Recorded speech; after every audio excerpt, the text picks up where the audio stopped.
मंत्र पाठ। ओम सहना भवतु सहनौ भुनक्तु सह वीर्यं करवावहै तेजस्विनावधीतमस्तु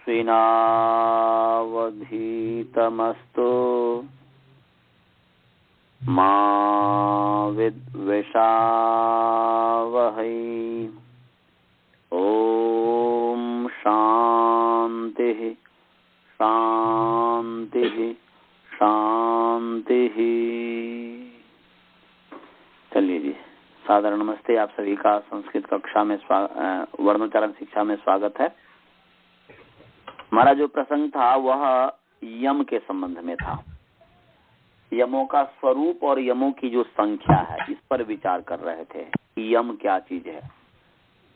इस पर महर्षि पतंजलि जी महाभाष्य में लिखते हैं। महर्षि पतंजलि का वाक्य, ये हयवरट सूत्र है, उस पर लिख रहे हैं। और वो जुड़े हैं कि नहीं, प्रतीक जी जुड़े हैं कि नहीं? हाँ जी, अच्छा, जुड़ गए। तो महाभाष्यकार पतंजलि जी वो जो है हयवरट सूत्र के ऊपर लिखते हैं, कहते हैं यथा ही भाष्यकार न उक्तम, जैसे कि भाष्यकार के द्वारा बताया गया है, कहा गया है कि इमे अयोगवाहा न क्वचिद उपदिश्यन्ते श्रूयन्ते च। महर्षि पतंजलि जी कहते हैं, भगवान पतंजलि जी कहते हैं कि ये जो अयोगवाह है ना, अयोगवाह का उपदेश कहीं नहीं किया गया हुआ है। अर्थात जो वर्णों का जो समूह है, स्वर और व्यंजन जो है, उस स्वर और व्यंजन के समूह में कहीं पर भी अयोगवाह का उपदेश नहीं है। और ये अयोगवाह जिन वर्णों के साथ रहते हैं तो वह अलग से कोई सुनाई नहीं देता। तो बोलते हैं इमे अयोगवाह न क्वचित उपदिश्यन्ते अश्रूयन्ते च न, नहीं उपदेश, सॉरी, माने ये अयोगवाह कहीं उपदिष्ट नहीं है, परंतु सुनाई तो देते हैं। जब कान से राम विसर्ग सुनाई देता है तो वो विसर्ग अयोगवाह है। रामं अनुस्वार है, वह अयोगवाह है। बोलते तेषाम कार्यार्थम उपदेशः कर्तव्यः। बोलते हैं भाई उनके कार्य के लिए, अयोगवाह जो है इनके कार्य के लिए तो उपदेश करना चाहिए। तो के पुनः अयोगवाह, तो बोलते अयोगवाह है क्या? अयोगवाह कहते किसे हैं? तो बोल रहे हैं कि विसर्जनीय जिह्वा मूलियो पद्मानी अनुस्वार नासिक्य यमाह।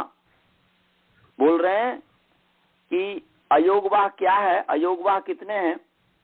तो महाभाष्यकार कहते हैं कि विसर्जनीय जिह्वा मूलीय उपदमानीय अनुस्वार और नासिक्य और यम।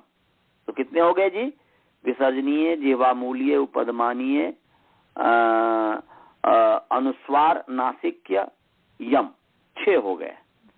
यम लेकर के 6 हो गए। तो ये अयोगवाह हैं, इसको अयोगवाह कहते हैं। तो इसमें याद रखने के लिए आप ऐसे कीजिएगा, विसर्जनीय और विसर्जनीय के स्वरूप से 2 भेद। विसर्ग जो है, विसर्ग का जैसे वह 2 जो जीरो की तरह होता है, ऊपर नीचे बिंदी की तरह, हुआ तो विसर्जनीय है। अब जीरो में से आधा काट दीजिए तो अर्ध विसर्ग के सदृश, कखाभ्याम प्राग अर्ध विसर्ग सदृश जिह्वामूलीय और पफाभ्याम प्राग अर्ध विसर्ग सदृश उपदमानीय। महर्षि माने भट्टो जी दीक्षित कहते हैं कि जिह्वामूलीय क्या है और उपदमानीय क्या है? तो वो अपनी भाषा में कह रहे हैं कि क और ख से पहले आधा विसर्ग, स्वरूप से आधा विसर्ग के समान जो होता है वह जिह्वामूलीय होता है, और प और फ से पहले जो आधा विसर्ग के समान होता है वह उपदमानीय होता है। तो विसर्ग का स्वरूप भेद से 2 हो गया, तो 3 ये हो गया। और अनुस्वार है। अब अनुस्वार जो है ये क्या कहते हैं कि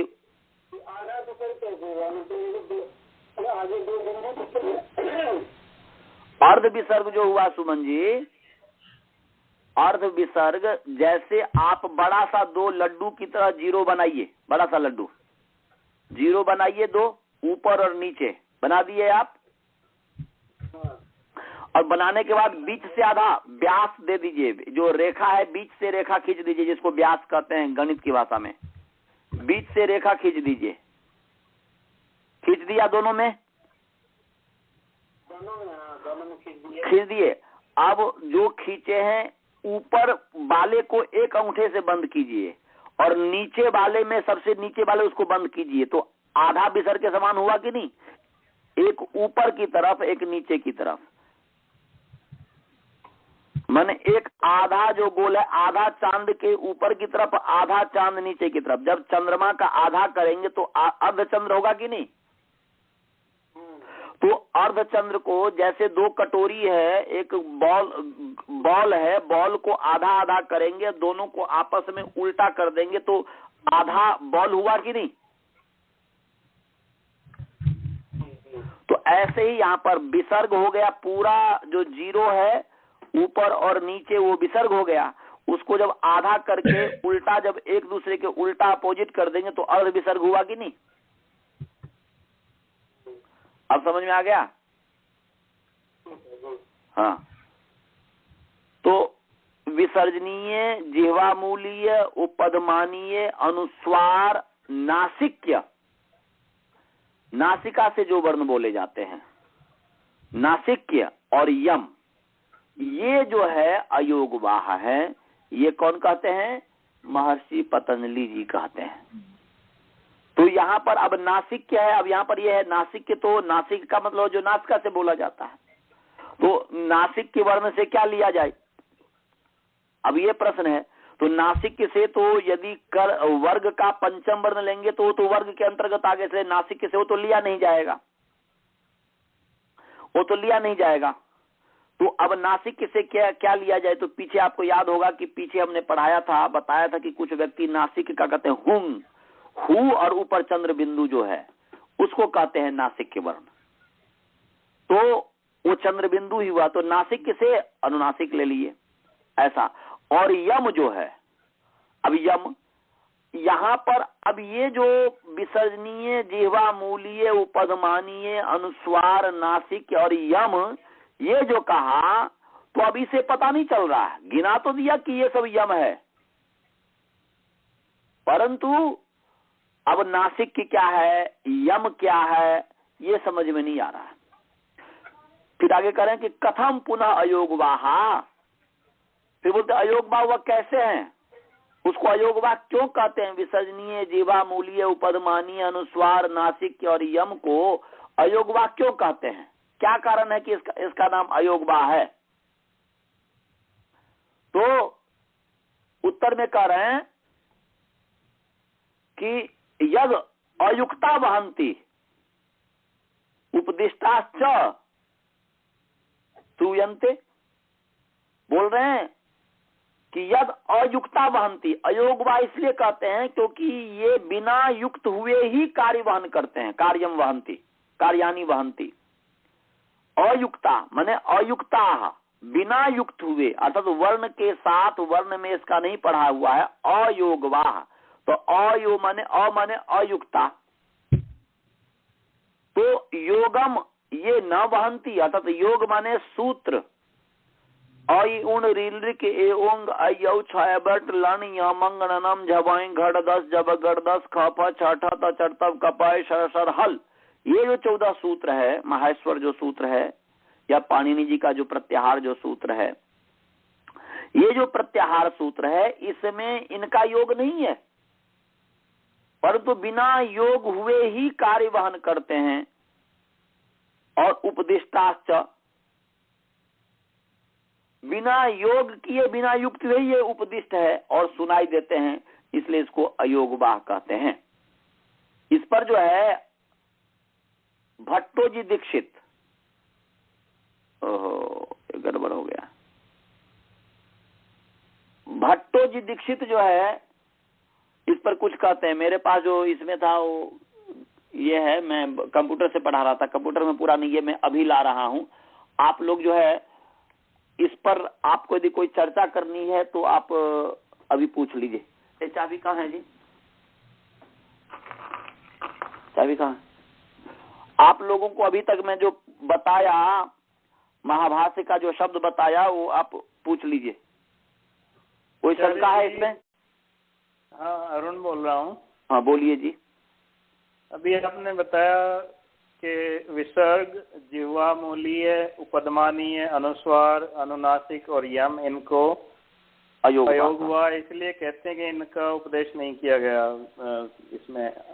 हाँ, योग में नहीं किया गया हुआ, माने सूत्र में इसका उपदेश नहीं है, या वर्णों के समूह में इसका जो है हम लोक व्यवहार में जो पढ़ते हैं ना वर्ण, तो जो वर्गों के पंचम वर्ण होते हैं उनको तो अनुनासिक बोलते हैं ना। हाँ, वो नासिक के वर्ण है, अनुनासिक। अनुनासिक उसको नासिक के वर्ण है। जो म है, न है, य है, ng है, उसको अनुनासिक बोलते हैं। वो तो कवर्ग है, कवर्ग में नाच का विशेष, अनुनासिकम ऐसा अधिको गुण। आपने पीछे आप वर्णोच्चारण शिक्षा में आप देखे होंगे तो उसमें लिखा हुआ है अनुनासिक, अनुनासिक इसका अधिक गुण है, ये बात कही गई है। हाँ जी, तो क्या इसमें शंका है आपकी? शंका यही है कि जो अष्टाध्यायी में सूत्र है मुखनासिका वचनो अनुनासिक, और उसमें जो वर्गों के पंचम वर्ण है उनको अनुनासिक माना गया है न। वहां पर जो है अनुनासिक संज्ञा जो बताया कि अनुनासिक किसे कहते हैं, तो मुख नासिका वचनो नासिका जो कहते हैं कि मुख सहित नासिका से जो बोला जाता है उसका नाम अनुनासिक है। तो वो तो पंचम वर्ण भी है, और जो है जो अनुनासिक स्वर है वह भी है, वो भी है अनुनासिक।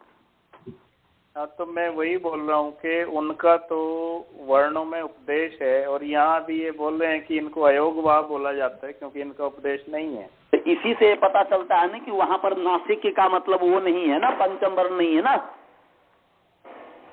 यदि पंचम वर्ण ले लिया जाए तो फिर अयुक्ता बहंती कहाँ हुआ, नहीं घटा ना। इसलिए वहां पर नासिक से जो लिया जाएगा, क्या लिया जाए, यही तो विचारणीय विषय है। नासिक से क्या लिया जाए, यही विचारणीय विषय है। पीछे मैंने पढ़ाया था तो उसमें बताया था कि हुंग, ऐसा जो है हुंग को नासिक की कहते हैं। अभी भी विचार कर रहे हैं इस पर, देखिए, क्योंकि इस पर तो कोई स्टाम्प तो है ही नहीं। महर्षि दयानंद जी का वर्णोच्चारण शिक्षा पढ़ेंगे तो उसमें जो है यम जो 4 हैं, 4 जो यम हैं, और विसर्जनीय, जिह्वा मूल्य, उपधमानीय, अनुस्वार हो गया, तो ये और 4 यम, तो 4 4 8 हो गए, 8 अयोगबा हो गए,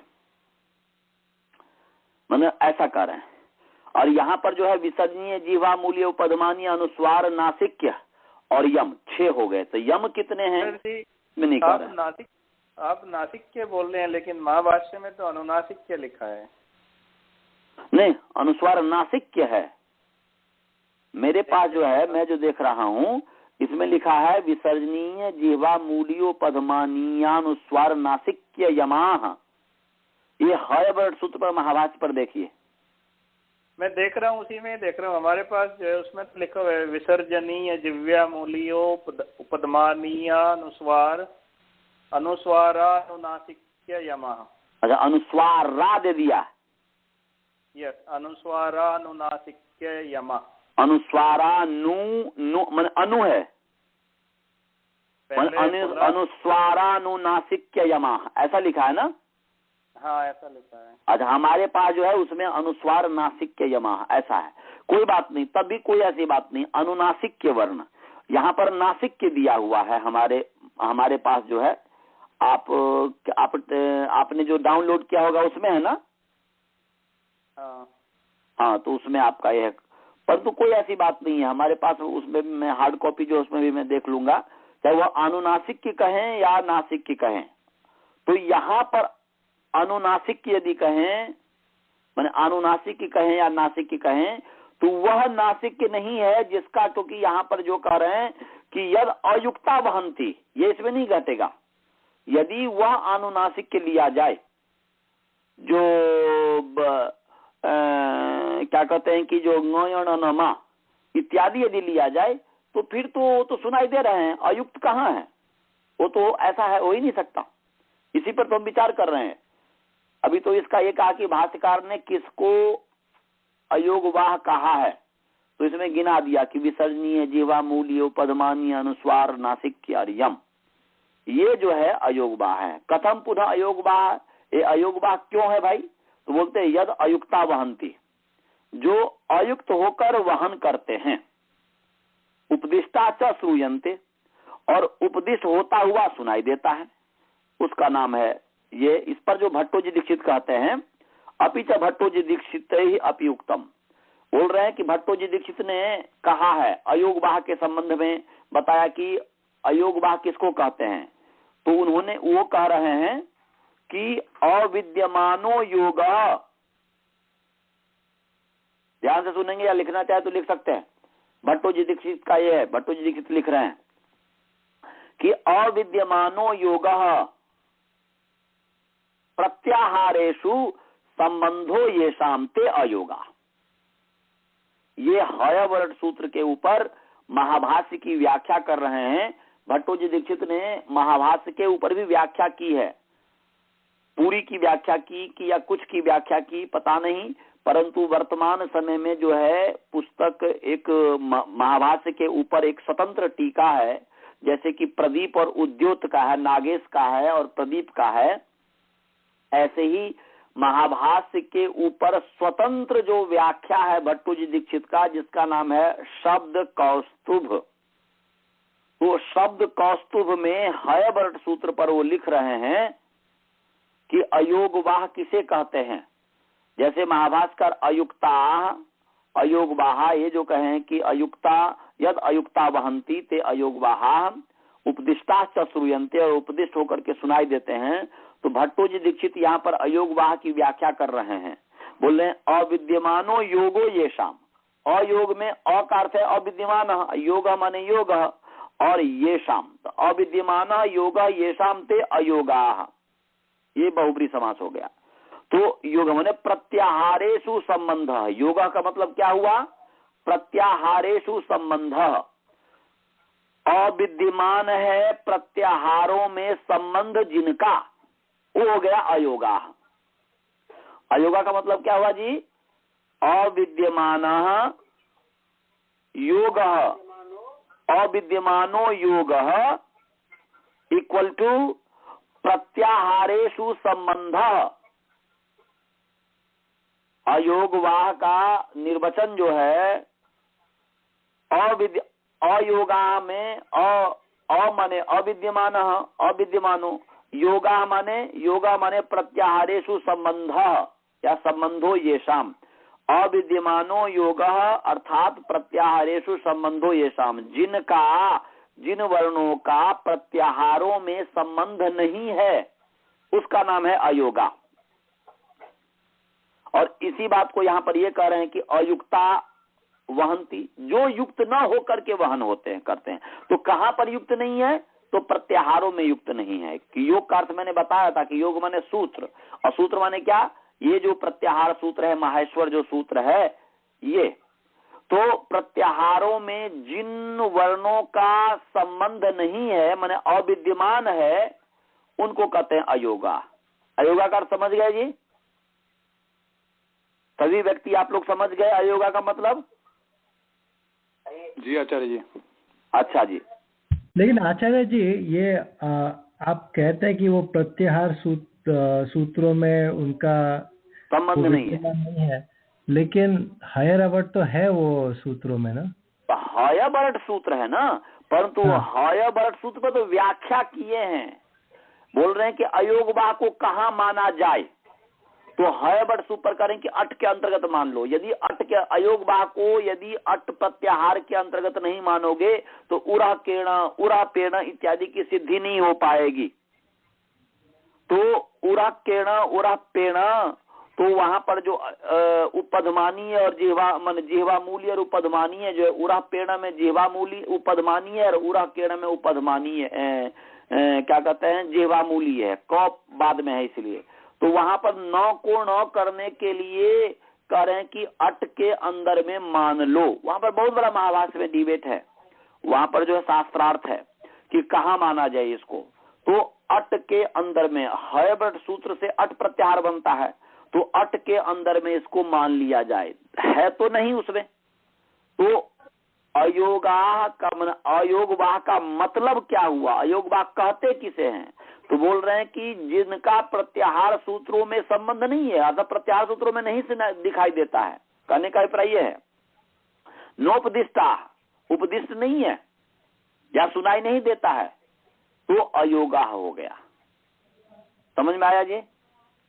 उपदिष्ट न होना और न सुनाई देना, मुझे समझा नहीं उसका मतलब। उपदिष्ट होना का मतलब है कि साक्षात पढ़ना,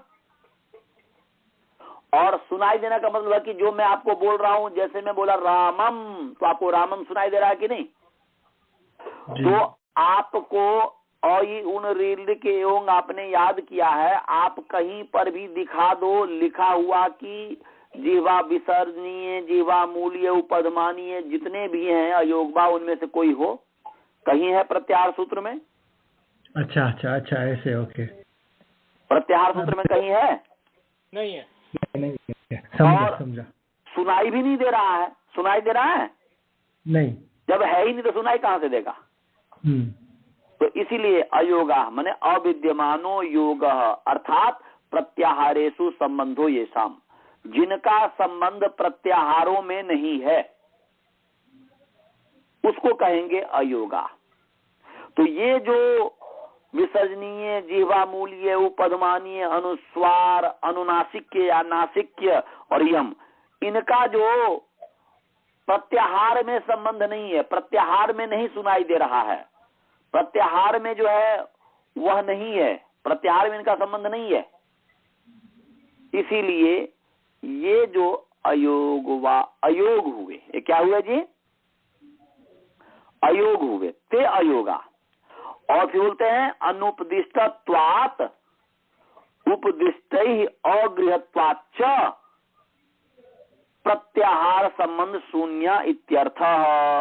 वो जो आपको मैं बताया उसी बात को कर रहे हैं कि भाई ये अयोग क्या है, क्या नहीं सुने। बोलते अनुपदिष्टत्वात्, भाई उपदिष्ट नहीं होने के कारण, उसमें उपदेश नहीं है, नहीं होने के कारण, और उपदिष्टैः अगृहत्वाच्च, जिस चीज का उपदेश किया गया हुआ है, उण का उपदेश किया है, रील रिक का किया है, एवं का किया है, अयुच का किया है, हैबट का किया है, लन का किया है, यमंगनम का किया है।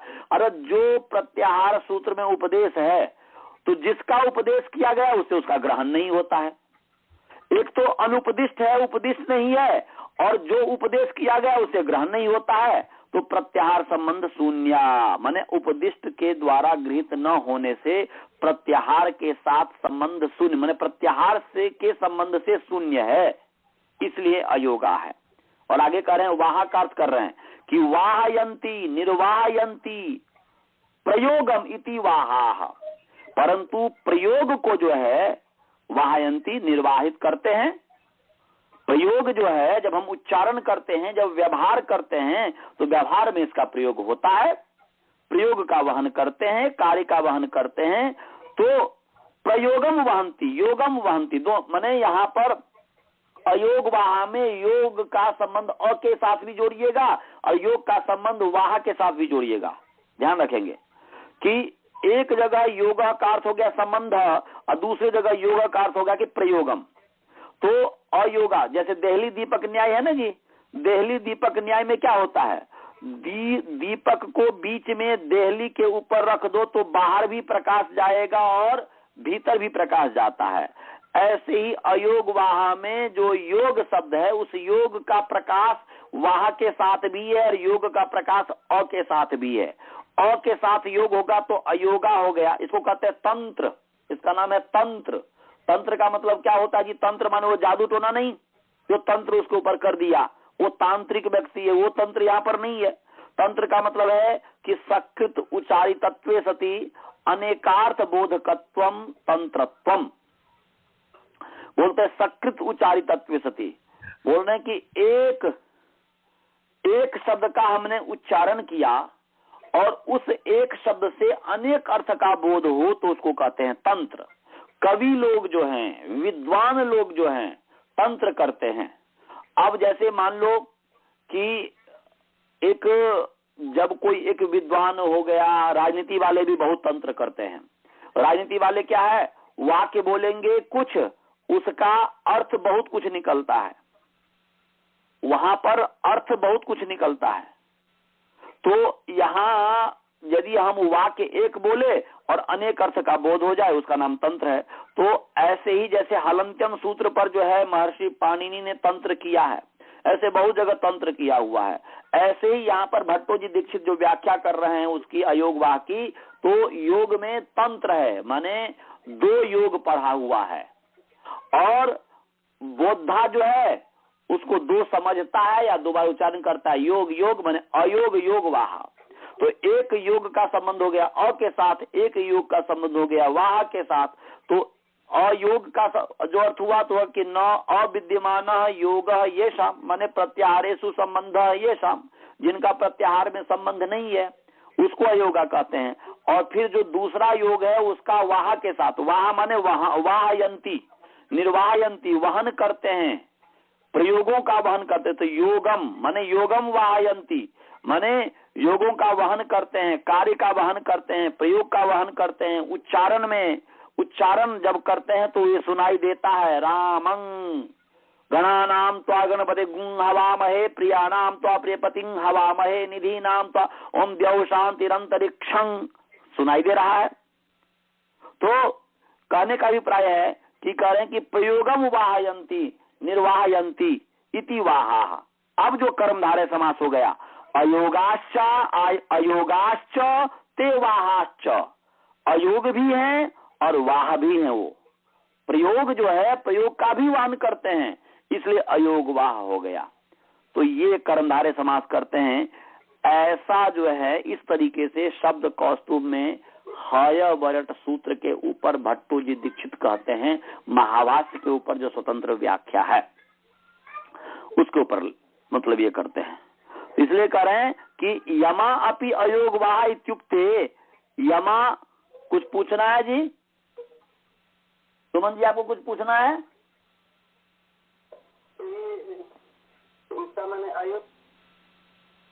क्या बोल रहे हैं?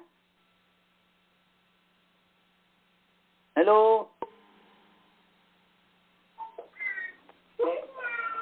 अयोग बात कहते हैं तो ये हुआ अविद्यमानो योग। हाँ, अविद्यमानो योग ये शाम, माने जिन वर्णों का योग में अर्थात प्रत्याहारों में संबंध नहीं है। योग माने संबंध, योग माने सूत्र, दोनों अर्थ ले लेंगे। यहाँ पर 3 अर्थ निकल जाता है। योग का अर्थ हो गया संबंध, योग का अर्थ हो गया सूत्र, सूत्र माने प्रत्याहार। तो प्रत्याहारों में संबंध नहीं जिनका है उनको कहते हैं, अर्थात अनुपदिष्ट होने के कारण, उपदिष्ट न होने के कारण और उपदिष्ट जो है उसके द्वारा ग्रहण न होने के कारण ये प्रत्याहार के साथ संबंध शून्य है, प्रत्याहार संबंध शून्य है। तो प्रत्याहार के साथ संबंध शून्य है, इसलिए अयोग हो गए। और वाह का मतलब हुआ कि कार्य को वहन करते हैं, कार्यम वहंती प्रयोगम, ही प्रयोगम माने कार्यम, प्रयोगम माने भाई प्रयोग करो, प्रयोग करना। तो प्रयोगम माने उच्चारणम, उच्चारणम माने कार्यम इत्यादि, उच्चारण भी एक प्रयोग ही है।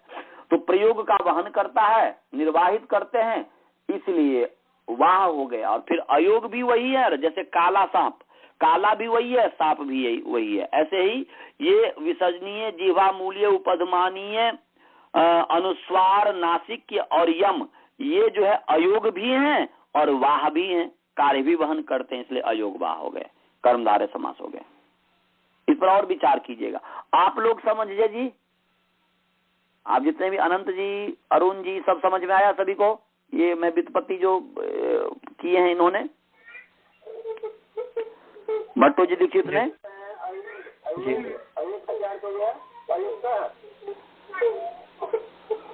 अयोग वो आप उसको एक साथ मत मिलाइए। भट्टो जी दीक्षित व्याख्या अयोग वाका कर रहे हैं, यहाँ पर तो महाभाष्यकार सीधे कहे हैं यद अयुक्ता वहंती।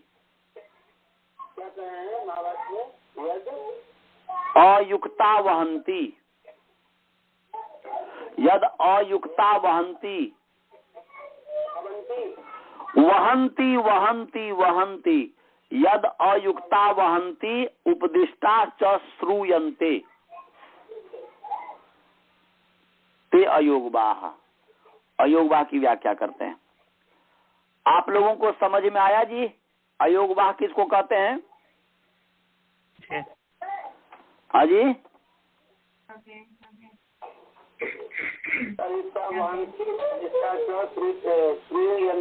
हाँ ते अयोगवाह, वो अयोगवाह। हाँ, और भट्टोजी वाले बता ही दिए आप। प्रतीक जी आपको समझ में आया? हाँ जी प्रतीक जी? हाँ हाँ हाँ, तो चलिए आगे चलते हैं।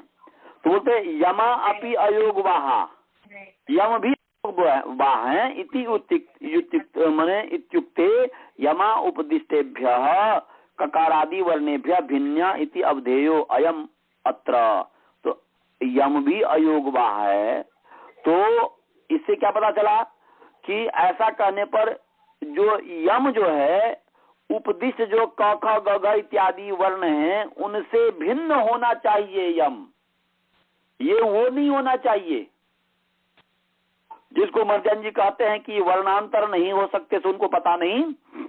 तो यहाँ पर ये करें कि यम भी जो अयोगवाह है, ऐसा कहने पर यम उपदेश जो ककार आदि है वर्ण है क ख ग घ इत्यादि उससे भिन्न होना चाहिए, ऐसा पता चलता है। तो इसके ऊपर आइए हम विवेचना कर रहे हैं, यम के स्वरूप पर विवेचना कर रहे हैं। देखो यम स्वरूप विवेचनम, एक ऋग्वेद में मंत्र है, प्रसिद्ध है, यम यमी संवाद है। इसके ऊपर बहुत सारे उटपटांग व्याख्या, गलत गलत भाई बहन के साथ संबंध जोड़ करके गलत गलत व्याख्या लिखा हुआ है। आजकल के जो अविद्वान लोग, उसको विद्वान क्या कहेंगे, उसमें सायन भी, महिधर इत्यादि भी, महिधर तो वैसे ही घटिया है, वो व्याख्या लिखा है।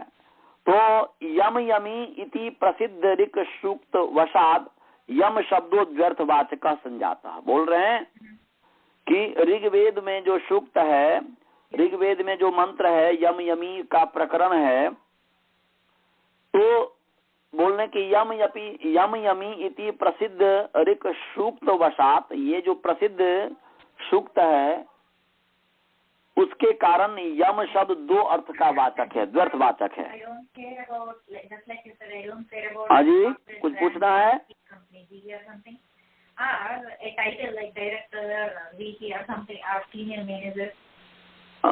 प्लीज आप म्यूट कर लेंगे जो भी एक ये होंगे। तो यम यमी जो प्रसिद्ध जो है ऋक सूक्त है, ऋग्वेद का मंत्र है, सूक्त है, तो ये यम शब्द दो अर्थ को कहने वाला है, द्व्यर्थवाचक है।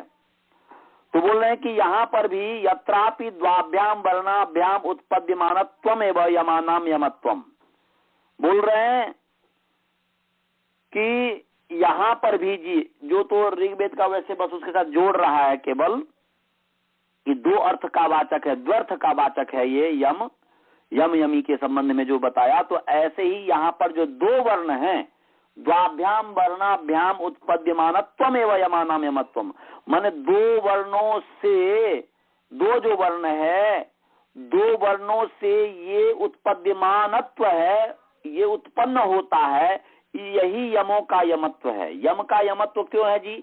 यम को यम क्यों कहते हैं? क्योंकि ये दो वर्णों से ये उत्पद्यमानत्व है, माने दो वर्णों से ये उत्पन्न है। क्या वैयाकरण लोग क्या कहते हैं?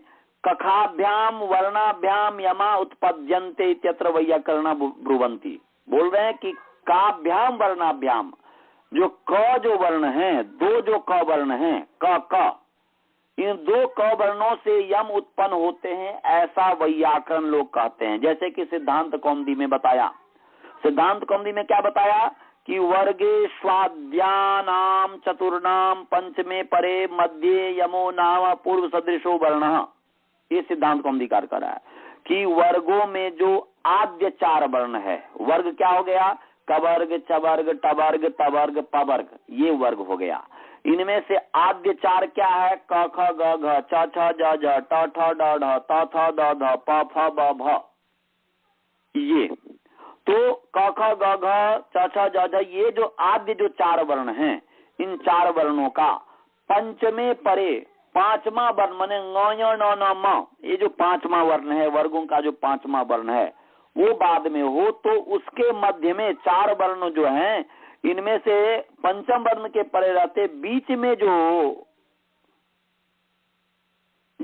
यम नाम पूर्व सदृशो वर्ण, यम जो है नामक पूर्व के सदृश जो वर्ण है, वर्ग का आदि चार वर्णों में से जो पूर्व में कोई भी क होगा तो क, ख होगा तो ख, ग होगा तो ग, घ होगा तो घ, च होगा तो च, छ होगा तो छ, ज होगा तो ज, झ होगा तो झ, ये जो उसी के सदृश जो मध्य में जो वर्ण है उसको यम कहते हैं। ये सिद्धांत कौमुदीकार कहता है, भट्टोजी दीक्षित। पदमंजरीकार अर्थात काशिका के ऊपर, काशिका वृत्ति का आप लोगों ने नाम सुना होगा, उस काशिका के ऊपर एक व्याख्याकार हुआ है हरदत्त मिश्र। हरदत्त मिश्र जो है, उन्होंने जो व्याख्या लिखी है उसका नाम दिया है पदमंजरी। उस पदमंजरी में वही पहला अध्याय पहला पाद का 9वां जो सूत्र है उस पर लिखते हैं, तत्र यमा नाम वर्गेषु आदितः चतुर्नाम पंचमेषु परत एवं नासिक्या भवंती। ये कह रहे हैं कि यम नाम जो है वर्गों में जो प्रथम जो चार वर्ण हैं, उन चार वर्णों में से पंचम वर्ण के परे रहते उन चार में से त एवं नासिक्या भवंती, वे जो पंचम वर्ण परे है तो वही जो चार जो वर्ण हैं उनमें से कोई न कोई है वह नासिक्य हो जाते हैं। ऐसा अर्थात कहने का अभिप्राय है कि सिद्धांत कौमुदीकार जैसे कहते हैं वैसे ये भी कह रहे हैं। और भट्टोजी दीक्षित जो है शब्द कौस्तुभ में लिखते हैं, सिद्धांत कौमुदी में तो वो लिखे हैं, और शब्द कौस्तुभ में लिखते हैं वो ये पहला अध्याय पहला पाद के 8वां सूत्र के ऊपर कि वर्गेष्वादित्य आदित्य चतुर्णाम पंचमे परे तन मध्य पूर्व वर्ण समानाकारम वर्णांतरम प्रातिसाख्येषु आगमत्वेन विहितम तद यम संजकम। वही बात करें, उसका मतलब वही हुआ कि वर्गों में जो आदि के चार वर्ण हैं उनमें से पंचम वर्ण के परे रहते उनके मध्य में पूर्व वर्ण के समान आकार वाले जो वर्णांतर, यहाँ इसको वर्णांतर कह रहे हैं कि भाई ये अन्य वर्ण है, जबकि देखा जाए तो ये अन्य वर्ण नहीं है, परंतु ये उनका नाम दे रहे हैं वर्णांतर। बोल रहे कि प्रातिसाख्येषु आगमत्वेन विहितम, और प्रातिसाख्य में इसको आगमत्व रूप से विहित है, इसी को कहा है, तो वह यम संजक है। कहने का अभिप्राय है कि पदमंजरीकार, सिद्धांत कौमुदीकार, शब्द कौस्तुभकार, भट्टोजी दीक्षित जो है यहाँ पर शब्द कौस्तुभ में भी, सिद्धांत कौमुदी में भी और पदमंजरी में हरदत्त मिश्र जो है, इन्होंने यम के संबंध में यही वर्णन किया है।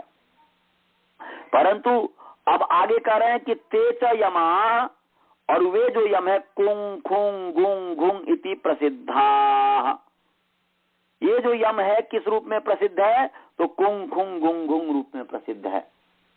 यहाँ पर कुंग में ऐसा कहते हैं कि कुंग में जो ऊ है, आपने पीछे पढ़ा होगा, पीछे हमने आपको जो पढ़ाया था अष्टम प्रकरण पढ़ाया होगा, अष्टम में सप्तम में, सप्तम या सप्तम प्रकरण में पढ़ाया था कि तेषाम उकारा संस्थान वर्गीय लक्षकः। ये जो सप्तम का जो है तत्र इते कौशिकिया है श्लोक है, कौशिक ऋषि जो श्लोक कहते हैं, तेषाम उकारा माने तेषाम माने उस यमों का जो उकार है, तेषाम का उकार यहाँ पर ये है। वहां पर हमने आपको पढ़ाया था तेषाम माने वर्गा नाम उकार, संस्थान वर्गीय लक्षक, समान स्थान वाले वर्गीय का लक्षक है, माने कु माने क ख ग घ च छ ज, चू माने च छ ज, ऐसा मैंने पढ़ाया था। परंतु कुछ विद्वान लोग यहाँ पर तेषाम का अर्थ यमा नाम कहते हैं। यमों का जो उकार है माने कुंग खुंग गुंग घुंग में जो कुंग में जो ऊ है, खुंग में जो ऊ है, गुंग में जो ऊ है, घुंग में जो ऊ है, वह संस्थान वर्गीय लक्षक है। का मतलब है कि समान स्थिति, स्थान का मतलब है वहां पर, स्थान का मतलब प्लेस नहीं, वहां पर स्थान का मतलब है स्थिति, समान स्थिति वाले का लक्षक है, अर्थात प्रथम वर्ग वाला जो स्थिति है, माने क च ट त प प्रथम स्थिति वाला हो गया, ख छ ठ थ फ ये द्वितीय स्थिति वाला हो गया, घ झ ढ ध भ ये तृतीय स्थिति वाला हो गया, और माने घ झ ढ ध भ ये चतुर्थ स्थिति वाला हो गया। तो ऐसा अर्थ करके वह कुंग में जो ऊ पढ़ा वो करें, कुंग माने ऊ माने क छ ठ त प, खुंग माने खुंग में जो ऊ है उसका मतलब है ख छ ठ त फ, गुंग में जो ऊ है उसका मतलब ग ज ड द ब, और खुंग में जो ऊ है उसका मतलब है घ ज ड द भ। तो ये ऐसा कह रहे हैं, परंतु महर्षि दयानंद जी जो व्याख्या करते हैं भूमिका में जो की है, तो आपको मैंने पीछे पढ़ाया भी है, तो वो कहते हैं कि जो व्यक्ति ऐसा कहते हैं कि क ख पलिकनी में क के समान जो क है बीच में हुआ है तो वर्णांतर कभी नहीं हो सकते, और जो व्यक्ति कहते हैं कुंग खुंग गुंग घुंग, यदि यम है तो चुंग छुंग जुंग झुंग क्यों नहीं यम, तो उसके समाधान में ये कह रहे हैं कि भाई वहां पर कुंग खुंग गुंग घुंग जो यम है वह कोई अलग चीज नहीं है। कुंग में जो ऊ है, जैसे कु में ऊ है तो हम क ख ग घ का ग्रहण करते हैं, चू में जो ऊ है वो च छ ज झ का ग्रहण करते हैं। ऐसे ही यहाँ पर महर्षि पतंजलि जो यहाँ पर तेषाम उकारा संस्थान वर्ग लक्ष्य कह, ये जो कौशिकीय श्लोक का प्रमाण देते हैं, वहां पर कुंग खुंग गुंग घुंग का मतलब ये नहीं हुआ कि कुंग खुंग गुंग घुंग यम है तो चुंग छुंग जुंग हुंग यम क्यों नहीं। तो उसके खंडन में ये कहते हैं कि भाई ऐसी बात नहीं है, वहां पर कुंग खुंग गुंग घुंग का मतलब है कुंग माने ऊ, वह अपने संस्थान वर्गीय के समान स्थिति वाले वर्ण का, अर्थात समान स्थिति का मतलब कि समान जो माने क च ट त प का पहली स्थिति है, प्रथम वर्ग का माने प्रथम वर्ण है, ख च ट त प ये दूसरा वर्ण है, तो ये स्थान यहाँ पर अर्थ है।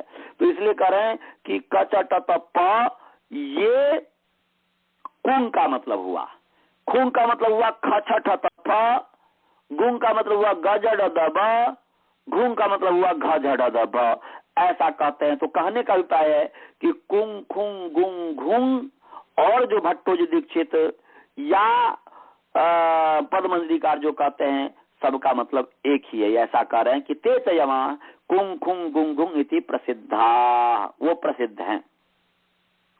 अब जो है वाजसनेय प्रातिशाख्य अध्याय 4 सूत्र नंबर 163, वाजसनेय जो शाखा है, वेद के कितने शाखा है जी, आप लोगों को याद है, बताया था कभी, वेद के कितने शाखा हैं?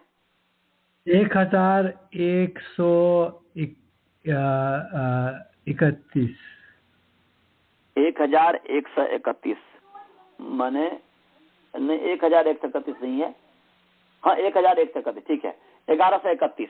तो 1131 है वह ऋग्वेद सामवेद यजुर्वेद अथर्ववेद चारों वेद मिला करके है, और उस ऋग्वेद सामवेद यजुर्वेद अथर्ववेद को हटा देंगे तो कितना बच गया? 1127। तो वैसे एक्चुअल 1127 शाखा है और वेद को मिलाकर के 1131 हो गए। उसमें जो है महाभाष्यकार कहते हैं कि एक शतम अध्वर्यु शाखा, यजुर्वेद का जो है 101 शाखा है वेद को मिला, यजुर्वेद मिला करके, और बाहुरिचम जो है 1 जो है ऋग्वेद की शाखा, माने 21 जो है ऋग्वेद की शाखा है ऋग्वेद मिला करके, और नवधा अथर्वान अथर्ववेद मिलाकर के 9 प्रकार की हो गया अथर्ववेद की शाखा, और फिर जो है कि सहस्र वर्तमान सामवेद, माने 1000 शाखा हो गया सामवेद का, अर्थात सामवेद मिलाकर के 999 हो गया एक्चुअल शाखा, और सामवेद मिलाकर के 1000 हो गया। तो टोटल 1131 है, उसमें 4 वेद हटा दीजिए घटा दीजिए तो 1127 शाखा है। तो उस 1127 शाखा में सभी शाखा के जो प्रातिशाख्य हुआ करते थे, तो उस एक वाजसनेय प्रातिशाख्य है यजुर्वेद की शाखा, उसमें चौथा अध्याय के 163 जो सूत्र है उस पर कहते हैं कि वाजसनेय प्रातिशाख्ये यमा विच्छेद नामना वर्णिता। वासने प्रतिशाख्य में विच्छेद नाम से वर्णन किया गया है यम को विच्छेद कहा गया है, उसको विच्छेद कहते हैं कि विच्छेद नाम ना वर्णिता। जैसे यम का दूसरा नाम दे दिया विच्छेद नाम, तो विच्छेद नाम से यम को बताया गया है वासने प्रातिशाख्य में। और फिर बोलते हैं बहुत्र अशरीराख्या अपि व्याख्यात, और बहुत सारे तो यम के संबंध में बताया कि अशरीर है, इसका शरीर है ही नहीं, या दूसरे के ऊपर डिपेंड है, तो अशरीर नाम से कहीं पर बहुत जगह व्याख्या किया गया है। मैंने यम को विच्छेद नाम से बताया, विच्छेद बताया है वासने में यम को ही, और बहुत स्थान पर जो है उसका नाम अशरीर नाम से बताए, अशरीर इसका नाम दिया यम का। याज्ञवल्क्य जो शिक्षा है, याज्ञवल्क्य शिक्षा में 203 श्लोक है, और पराशर जो शिक्षा है उसमें 58 श्लोक है, और अमोघानंदिनी जो शिक्षा है उसमें 53वां श्लोक जो है, सामवेदीय जो गौतमी शिक्षा है उसमें पहला है, और शिक्षा प्रकाश में जो चौथा है। इनमें सभी में, याज्ञवल्क्य शिक्षा में, पराशर शिक्षा में, अमोघानंदिनी शिक्षा में, सामवेदीय गौतमी शिक्षा में, शिक्षा प्रकाश में, इसमें बोलते हैं अशरीर संजया एषाम अयोगवाहत्वम, माने अशरीर नाम से जो है इनका अयोगवाहत्व बताया है। इन यमों का जो है अयोगवाहत अशरीर नाम से बताया है, अर्थात कादिभ्यो भिन्नत्वम वर्णांतरत्वम वा सिद्धम भवति। इससे क्या सिद्ध हुआ कि ककारादि से भिन्न जो है वर्णांतत्व रूप में जो है यम प्रसिद्ध है। तथा ही एत अनुपदिष्टा संत उपदिष्टान वर्णान आश्रित्य आत्मान प्रकटी कुर्वन्ति। तो वो इससे क्या हुआ, ये जो है ये अयोगवाह जो है, ये जो यम जो है अनुपदिष्ट होते हुए भी, उपदिष्ट न होते हुए भी, उपदिष्ट जो वर्ण है उनके आश्रित होकर के अपने स्वरूप को प्रकट करते हैं।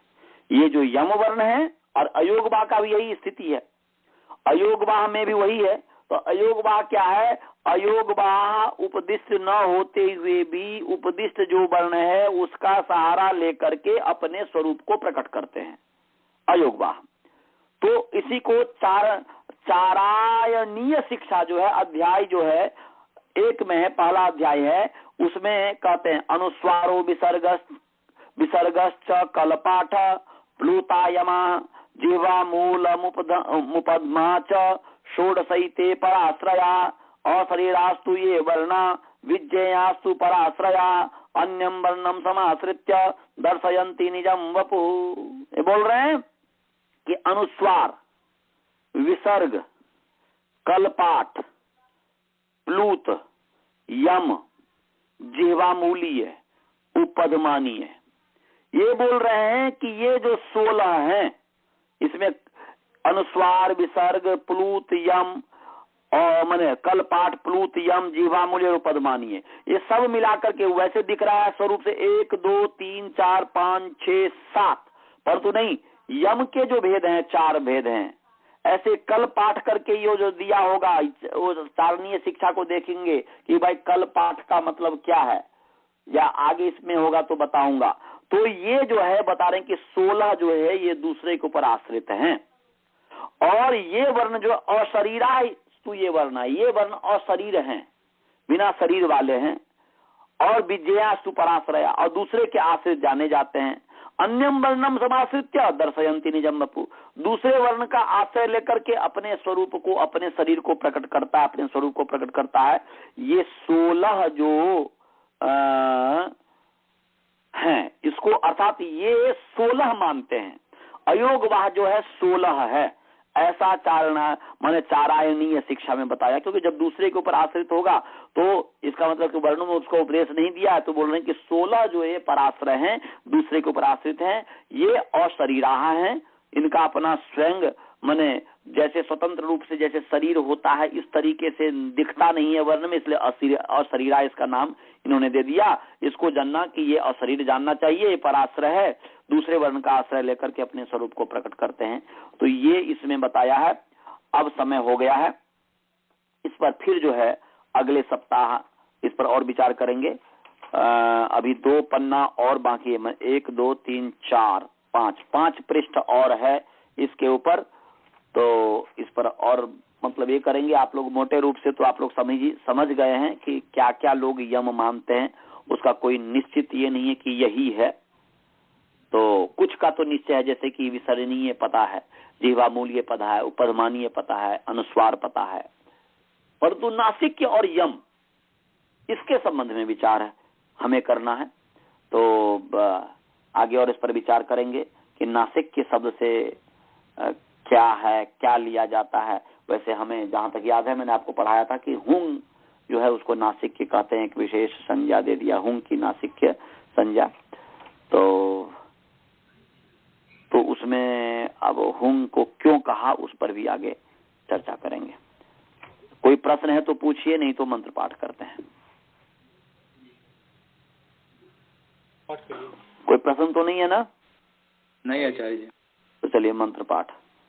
ओम पूर्णमदः पूर्णमिदं पूर्णात् पूर्णमुदच्यते पूर्णस्य पूर्णमादाय पूर्णमेवावशिष्यते।